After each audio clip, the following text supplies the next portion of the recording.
de progresser avec la technique, mais c'est pas toujours simple. Ouais, si tu veux bien, s'il te plaît, mettre le message. Voilà. Celui qui est en bas, avant-dernier. Voilà. C'est bien.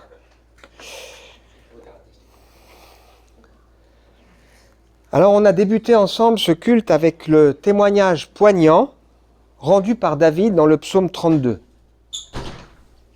Heureux l'homme dont la faute est effacée et dont le péché est pardonné. On ressent de la part de David un soulagement, on ressent de la part de David une paix, on ressent de la part de David une joie, on ressent de la part de David une liberté de pouvoir se dire « ma faute est effacée, mon péché est pardonné ». Heureux l'homme au compte de qui l'Éternel ne porte pas le péché et qui est exempt de mauvaise foi. Il sait qu'avec Dieu c'est fluide. Ce texte me parle particulièrement. Être exempt de mauvaise foi ou être exempt de fraude. C'est-à-dire que dans nos vies, dans nos cœurs devant Dieu, tout est dans la lumière. Et tout est dans la vérité. Ça nous interroge pour chacun de nous ce matin. Est-ce qu'avec Dieu c'est fluide? Est-ce que dans nos vies, dans nos cœurs, il y a cette lumière sur ce qu'on ressent, sur nos sentiments, sur nos pensées, sur nos projets, sur ce qui nous préoccupe? David parle vraiment ici par expérience et par témoignage, et c'est d'autant plus marquant qu'il évoque que juste avant, il est passé par une période où il a lutté contre Dieu. Ça nous arrive parfois. Hein. Il dit, tant que je me suis tu, ça n'allait pas, quoi. Jusqu'au moment où j'ai avoué ma faute, et à ce moment-là, quel soulagement. Tu m'as déchargé du poids de ma faute, de ma culpabilité. Que tout homme pieux le prie au moment convenable. Peut-être c'est aujourd'hui le moment convenable pour l'un ou l'autre de prier Dieu et de reconnaître devant Dieu, pardon Seigneur.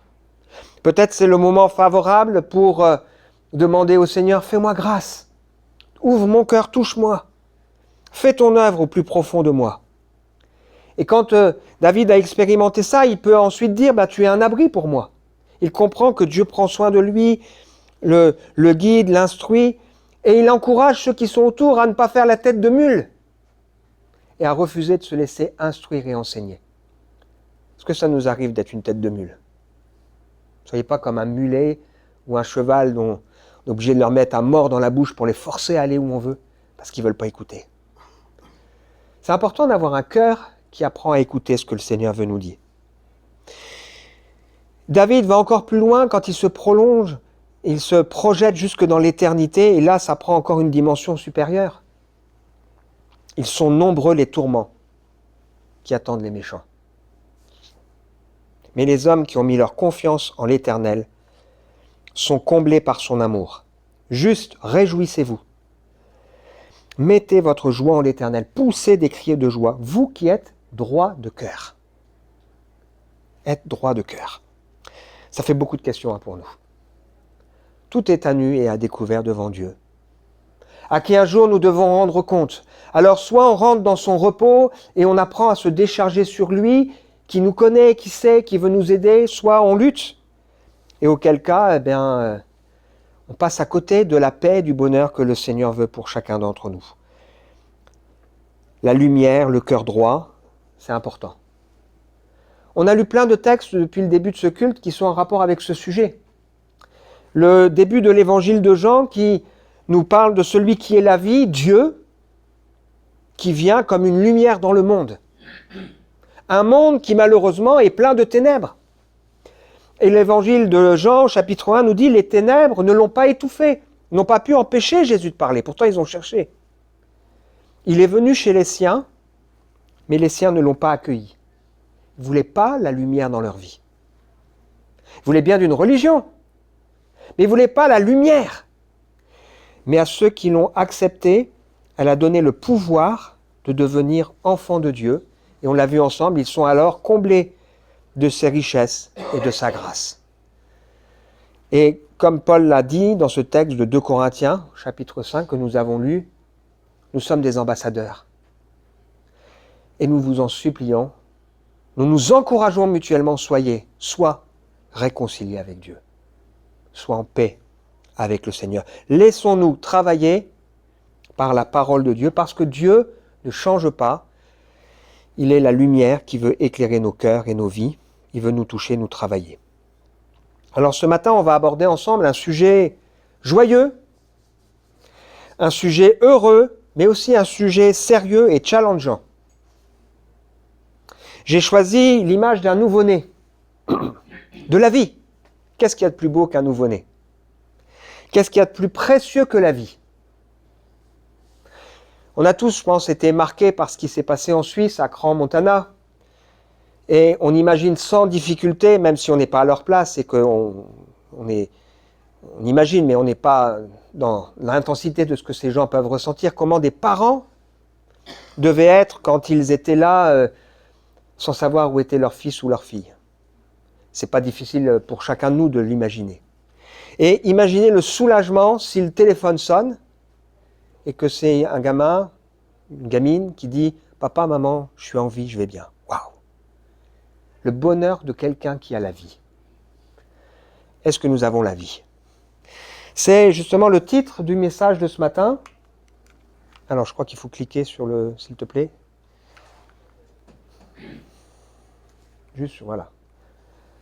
Nous annonçons comment avoir la vie éternelle, avec ce verset. Le salut est impossible aux hommes, mais non à Dieu, car tout est possible à Dieu. Ce verset nous renvoie à l'histoire de ce jeune homme riche, pieux, moral, qui est troublé par la question de l'éternité, qui vient trouver Jésus et ses disciples, qui se jettent aux pieds de Jésus, qui lui dit « Qu'est-ce que je dois faire pour avoir la vie éternelle ?» Et Jésus qui envoie la lumière sur son cœur, révèle à cet homme que dans son cœur, même s'il a une vie morale, même si a priori, par ses actions, il a respecté les choses de Dieu, il est finalement attaché à l'argent, c'est un vrai problème dans sa vie, il n'est pas prêt à lâcher prise. Et cet homme repart tout triste et les disciples sont troublés. Et Jésus va nous rappeler cette vérité importante, le salut, c'est impossible aux hommes. On ne peut pas être sauvé par nous-mêmes. On ne peut pas compter sur nos propres mérites, on ne peut pas compter sur notre propre moralité, on ne peut pas compter sur nos efforts, on ne peut pas compter sur même nos prières pour être sauvés. Il faut la grâce de Dieu, il faut le miracle de Dieu. Effectivement, la prière, c'est ce qui va nous permettre d'entrer dans le projet de Dieu. Mais c'est la grâce de Dieu qui nous sauve, le salut qui nous est acquis en Jésus-Christ. Et heureusement qu'il y a la suite, tout est possible à Dieu, avec le désir de Dieu de nous amener au salut. Alors ce matin, on va débuter ensemble la lettre de 1 Jean, une lettre très riche, très intéressante pour nous ce matin et pour les semaines à venir. Jean est un disciple de Jésus, un proche de Jésus. Il a une particularité, Jean, enfin plusieurs. Il fait partie des 3 disciples que Jésus a souvent pris avec lui, mais il se définit lui-même comme le disciple que Jésus aime. Intéressant ça. Comment se définirait-nous? C'est intéressant de voir que Jean, lui, il sait qu'il est aimé du Seigneur. Et il a cette particularité que c'est à lui que Jésus va confier sa maman au moment de la croix. Et donc ça veut dire quand même que Jésus faisait confiance à cet homme, Jean. Quand Jean écrit la première lettre, il est déjà à un âge avancé, il a de l'expérience. Et il écrit parce qu'il a conscience que les chrétiens sont exposés à des difficultés et il veut les encourager. Il veut déjà que leur joie soit parfaite, on va y venir. Parce qu'il veut qu'ils soient en communion. Mais il veut aussi les prévenir de l'égarement moral et des faux enseignements qui circulent. Malheureusement, il y avait des gens qui venaient et puis qui relativisaient la gravité du péché, l'importance de mettre de l'ordre dans sa vie. Et non, Jean, il rappelle, si on est croyant, il y a des choses qui doivent être cohérentes avec la foi. La foi implique de mettre de l'ordre dans son cœur et dans sa vie. Et si quelqu'un vous prêche un évangile qui vous parle juste de l'amour, de la grâce de Dieu, mais qui ne vous invite pas à mettre de l'ordre dans votre vie, ce n'est pas la foi authentique. La foi nécessite de mettre de l'ordre dans sa vie. On va y venir. Et puis, la troisième vérité que Jean veut vraiment, sur laquelle il veut insister, c'est sur la bonne connaissance de Jésus. Jésus qui c'est Dieu qui s'est fait homme pour nous. Et il y a des gens qui remettaient en question l'humanité de Jésus, ou en tout cas son humanité du début à la fin. Ou encore qui limitaient le fait qu'il faut enseigner, que la vérité nous invite à progresser. Et donc cette lettre, elle est riche parce que elle nous donne aussi des éléments pour tester où nous en sommes dans notre foi. Et ce matin, on va particulièrement se concentrer sur les 4 premiers versets de cette lettre, mais pour bien les comprendre, on va lire un tout petit peu plus, avec un passage un petit peu plus long, et on reviendra sur les 4 premiers versets. Jean chapitre 1er, 1 Jean chapitre 1er. Donc on va se concentrer sur les 4 premiers versets, mais on va lire jusqu'au verset 7. Nous vous annonçons le message de celui qui est la vie. Nous vous annonçons ce qui était dès le commencement. Nous l'avons entendu, nous l'avons vu de nos propres yeux, nous l'avons contemplé, nos mains l'ont touché. Celui qui est la vie s'est manifesté. Nous l'avons vu, nous en parlons en témoin, et nous vous annonçons la vie éternelle. Elle était auprès du Père, et elle s'est manifestée pour nous. Oui, ce que nous avons vu et entendu, nous vous l'annonçons à vous aussi, afin que vous aussi vous soyez en communion avec vous. Or, la communion dont nous jouissons est avec le Père et avec son Fils Jésus-Christ. Si nous écrivons ces choses, c'est pour que notre joie soit complète. Voici le message que nous avons entendu de Jésus-Christ et que nous vous annonçons. Dieu est lumière. Il n'y a aucune trace de ténèbres en lui. Si nous prétendons être en communion avec lui, tout en vivant dans les ténèbres, nous sommes des menteurs.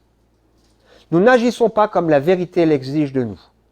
Mais si nous vivons dans la lumière, tout comme Dieu lui-même est dans la lumière, alors nous sommes en communion les uns avec les autres. Et parce que Jésus, son Fils, a versé son sang, nous sommes purifiés de tout péché.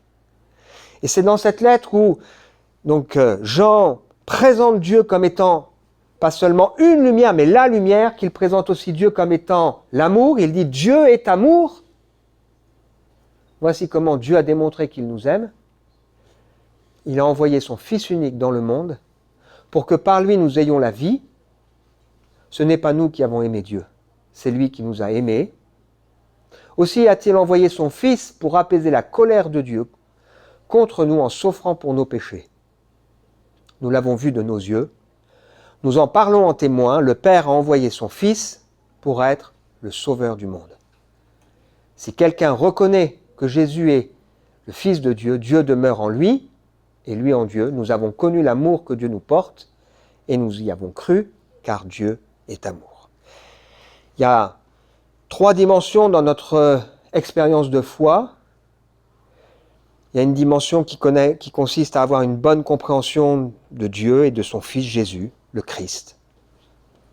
Il y a une dimension qui implique nos cœurs et nos vies. Dieu est lumière et on ne peut pas prétendre être dans la lumière et vivre dans le péché. Et puis il y a une 3e dimension qui nous parle de notre relation les uns avec les autres. On ne peut pas prétendre connaître Dieu et aimer Dieu si nous n'aimons pas les frères. Alors ce matin, on va se concentrer sur les 4 premiers versets qui sont rappelés ici. L'introduction de cette lettre de Jean, que Jean va donc laisser pour ceux qui ont déjà la foi, qui connaissent le Seigneur. Un message de vie, un message d'espoir, un message qui vient de Dieu. Nous vous annonçons le message de celui qui est la vie. Waouh! Un message de plénitude, un message d'espérance, un message d'éternité, un message, on le voit, qui est concret. Jean peut dire, je l'ai vu, je l'ai entendu, je l'ai touché, je l'ai contemplé, un message de conviction, un message de grâce, un message qui nous parle d'un privilège, un message qui nous parle du projet de Dieu dont nous pouvons jouir.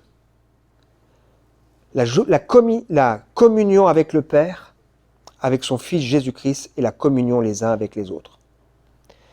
Quand je rentre dans le projet de Dieu, Dieu devient un Père. Je partage quelque chose avec lui.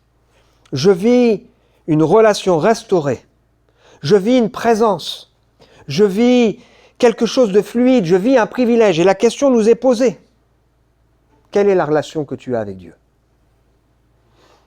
Est-ce que cette relation avec Dieu, c'est vraiment une relation avec, une communion avec Dieu ?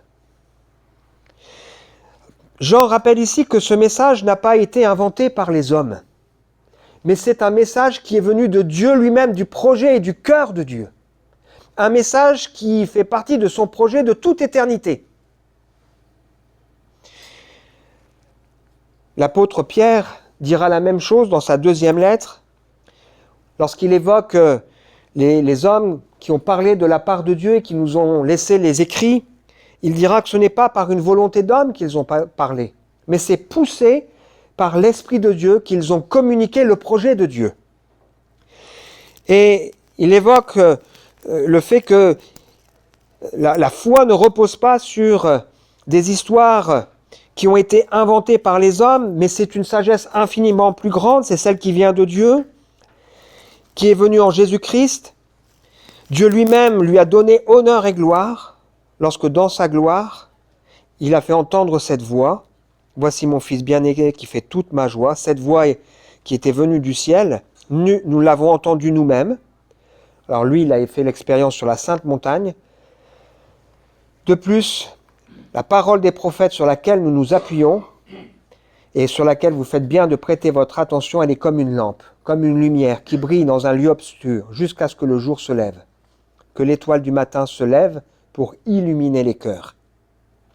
Sachez avant tout qu'aucune prophétie de l'Écriture n'est le fruit d'une initiative personnelle. Ce n'est pas par une volonté humaine qu'une prophétie a jamais été apportée, mais c'est poussé par le Saint-Esprit que des hommes ont parlé de la part de Dieu. Comment ? Un Dieu infiniment grand, tout-puissant, infiniment élevé, infiniment saint, inaccessible aux hommes. Peut-il se révéler à nous ? Il le fait à travers son Fils, Jésus-Christ. Il a envoyé celui qui est venu non seulement pour incarner Dieu, mais qui est venu aussi pour nous montrer ce qu'est la communion avec Dieu. Un message révélé pour nous faire entrer en communion avec Dieu, comme Jésus vivait la communion avec son Père. Si vous voulez savoir ce que Dieu vous propose de vivre, lisez l'histoire de Jésus. Jésus passait du temps, il priait, Dieu lui parlait, Dieu lui montrait, Dieu l'assistait. Il disait lui-même, je ne peux rien faire de moi-même, ce que je fais, c'est ce que le Père m'a donné de faire. Et puis il est venu pour faire la gloire de Dieu. Il vivait, il respirait la présence de Dieu. L'exemple de Jésus, c'est l'exemple que nous sommes appelés à vivre et à suivre. Et il y a tellement de joie et de bonheur à pouvoir se dire, je peux entrer en communion avec le Père. Qu'est-ce qui empêche un homme, qu'est-ce qui pourrait aujourd'hui m'empêcher d'entrer en relation avec Dieu ? C'est le péché.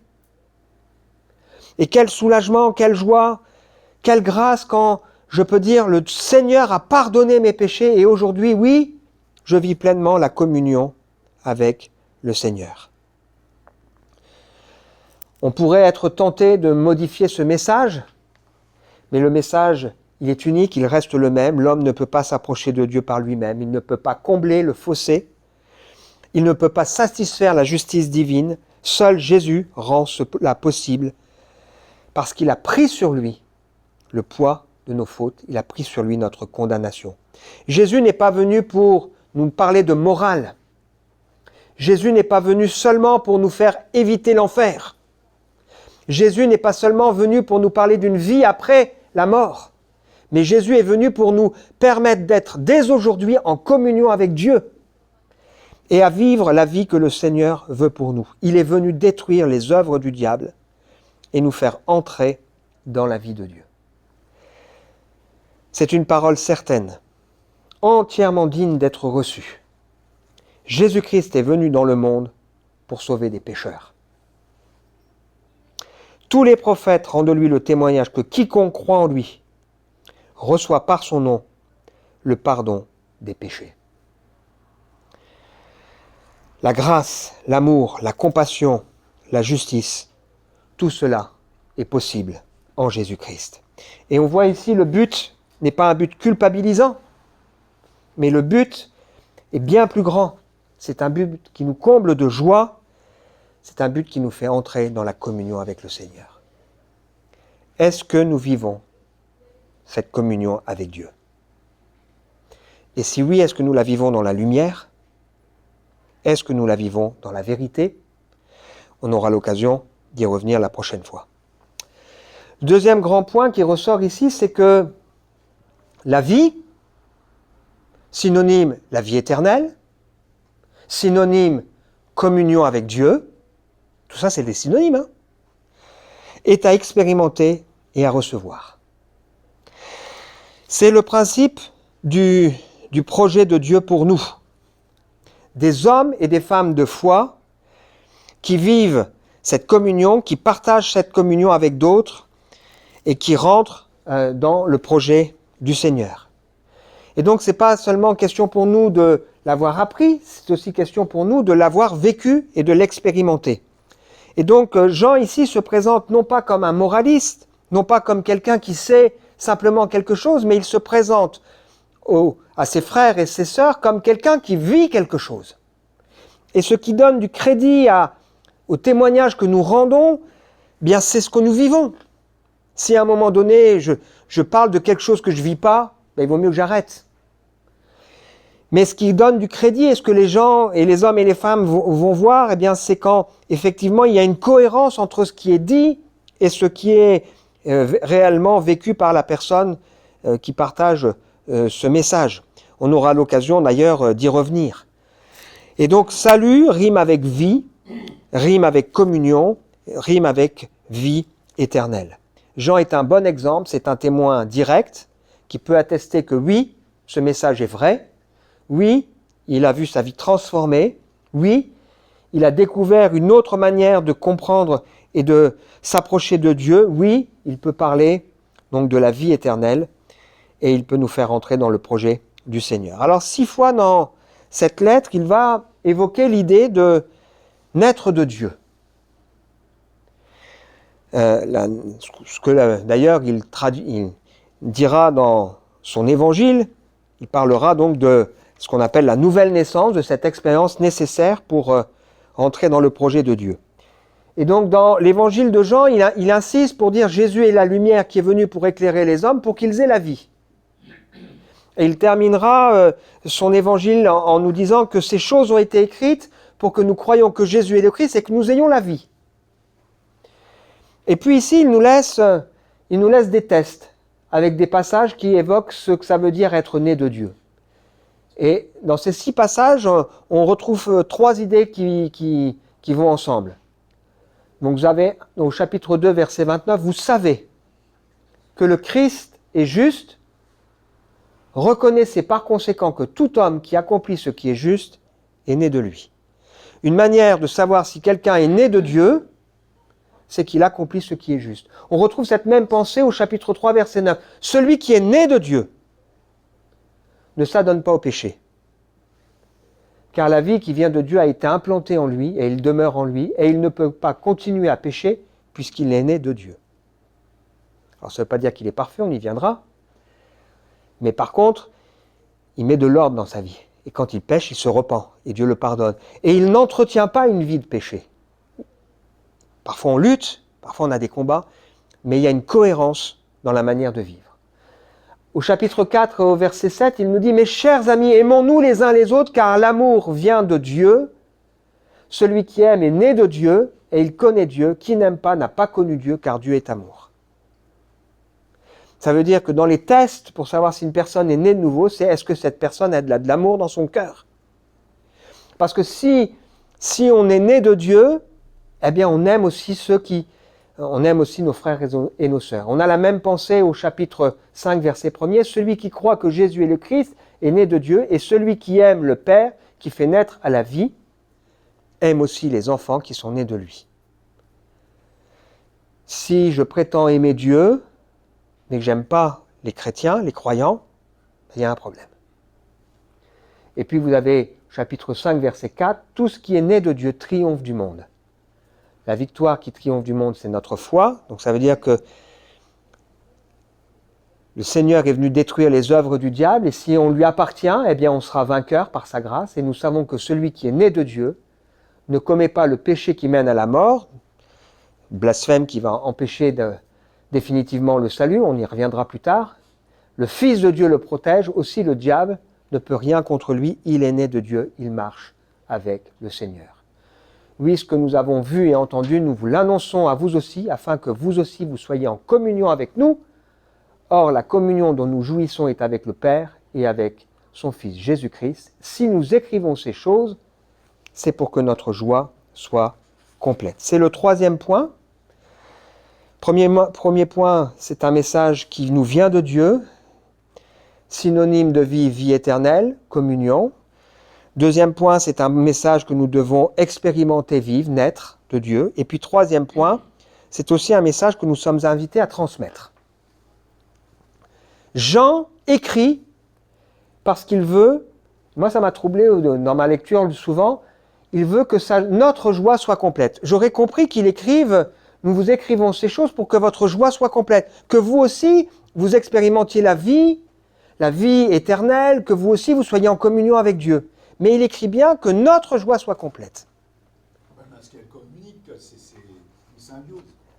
Ça veut dire que ma joie ne pourra pas être complète si je sais qu'il y a des hommes et des femmes qui sont perdus, surtout dans mes proches. Comment puis-je me réjouir? Comment puis-je être pleinement dans la joie si je sais que des membres de ma famille sont perdus? Et ma joie, elle est grande quand une personne découvre la foi et se tourne vers le Seigneur. Mais de la même manière, ma joie n'est pas complète quand, il n'y a pas la communion. Il n'y a pas la communion avec l'un ou avec l'autre. Donc, quand une personne découvre pleinement l'Évangile, fait cette expérience d'une relation renouvelée avec Dieu, il y a la joie de le savoir sauvé, mais il y a aussi la joie de vivre quelque chose en commun. C'est quand même pas rien, ce qui nous unit les uns aux autres. Et là, c'est là qu'on se rappelle encore ce qu'on a lu ensemble, Dieu est lumière et vérité. Et quand, à un moment donné, dans nos cœurs, dans nos vies, il y a des choses qui ne sont pas dans la lumière et dans la vérité, ça casse la communion avec Dieu, mais ça casse aussi la communion les uns avec les autres. Et ça attriste les uns et les autres. Et donc la foi, c'est quelque chose qui nous nécessite d'être courageux par la grâce de Dieu. Parfois les gens ils pensent que être croyant, c'est pour les faibles. Mais on voit que être croyant, c'est être courageux, c'est laisser Dieu sonder nos cœurs pour que tout vienne à la lumière. Et la vérité, elle exige des choses de nous. Elle exige de la douceur, elle travaille nos cœurs, elle exige une cohérence, elle exige un engagement, elle exige des renoncements. Et elle nous éloigne de tout ce qui est une intrigue. Elle nous éloigne des coups bas. Elle nous éloigne de tout ce qui n'est pas clair. Elle nous éloigne de l'égoïsme, de l'égocentrisme. Et elle nous invite à partager ensemble une communion différente.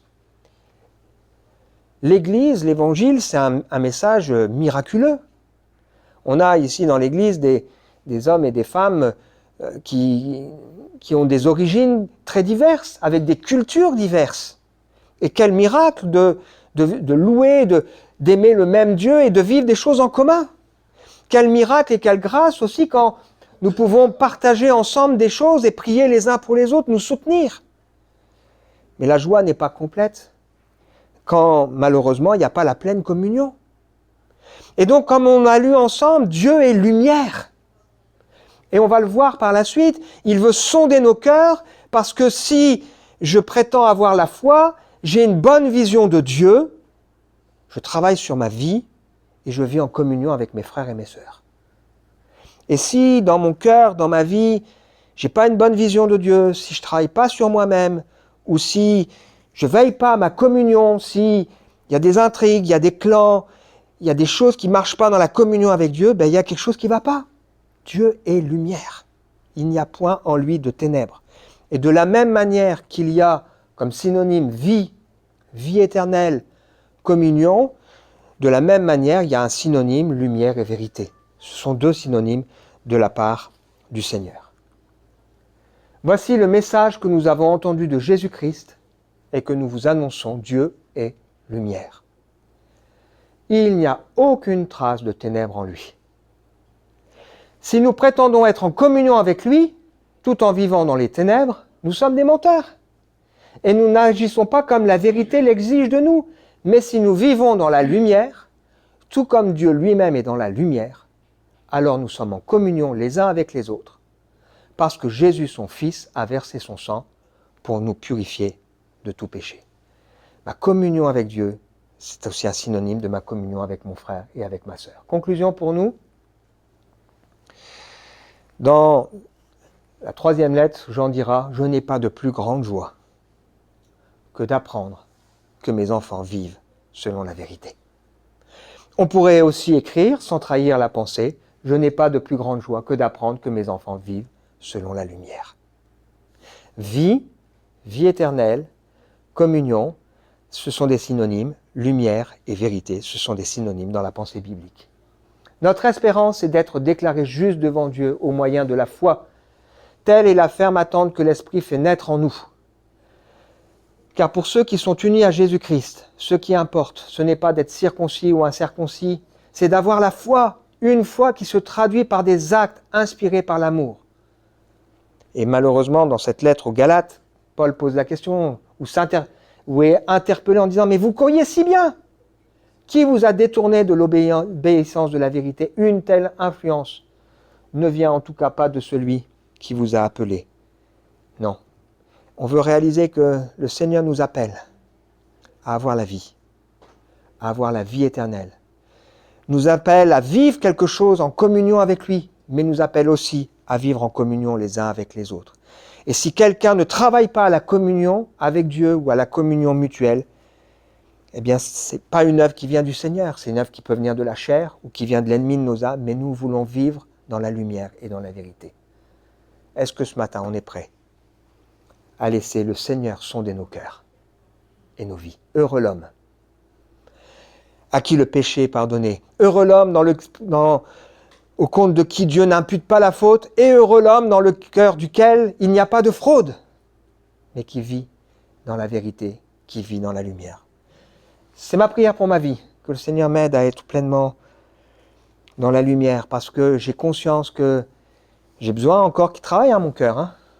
Je vous mentirais si je vous dis, pour moi tout est facile. Il y a des fois des choses avec lesquelles je lutte, il y a des fois avec des choses dont j'ai honte, mais je veux vraiment vivre dans la lumière, dans la vérité, dans la droiture, dans l'intégrité. Et le Seigneur veut m'y aider, comme il veut nous y aider les uns et les autres. Et rappelons-nous que l'évangile, ce n'est pas seulement la vie éternelle, l'évangile, ce n'est pas une morale, mais il y a une morale dans l'évangile. Et l'évangile, c'est avant toute chose, vivre en relation avec le Seigneur et en relation les uns avec les autres, le miracle de sa grâce. On veut prier ensemble? Merci Seigneur, parce que à travers ce que nous avons partagé ensemble, tu nous rappelles que ton projet, c'est que nous ayons la vie. Ton projet, c'est que nous ayons une joie complète, parfaite. Parce que, en paix avec toi, sans nous tromper nous-mêmes, en étant honnêtes, intègres, en laissant l'Esprit de Dieu sonder au plus profond de nos cœurs. Mais ton projet aussi, c'est que nous vivions les uns et les autres pleinement en communion, dans la lumière et dans la vérité. Tu nous as donné ton amour, tu as manifesté cet amour. Et nous voulons aussi apprendre à aimer nos frères et nos sœurs par ta grâce, Seigneur, et avec ton aide. Merci vraiment pour ce que tu nous interpelles ce matin. Et je prie pour chacun de nous. Je prie pour que le Saint-Esprit puisse sonder nos cœurs, nos vies, que la lumière puisse venir et que nous soyons de ceux qui accueillons cette lumière et qui laissons nos cœurs et nos vies être touchés, travaillés par toi. Amen. On veut rester dans le recueillement. Je pense que c'est toujours important, après le message, avant d'enchaîner à autre chose. Et le beau chant qu'on va chanter, un vieux chant,